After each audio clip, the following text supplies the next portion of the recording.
Bir gün Loğman oğluna deyir: "Sənə 3 nəsihət vermək istəyirəm.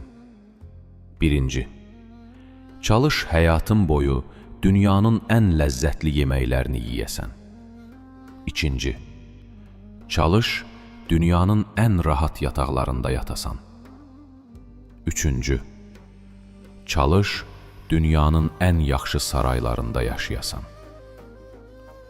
Loğmanın oğlu atasının bu nəsihətlərdən təəccüblənərək deyir: "Ata, bizim kiçik və kasıb bir ailəmiz var.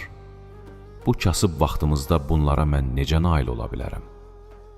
Loğman deyir: "Oğlum, birinci gec və az yemək yesən, o yemək sənin üçün dünyanın ən ləzzətli yeməyi olar.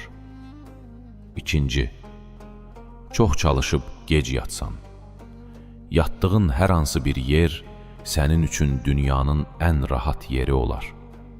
Üçüncü, insanlarla mehriban davranıb, onların qəlblərində özünə yer tapa bilsən, demək, dünyanın ən gözəl evlərinə, saraylarına sahibsən."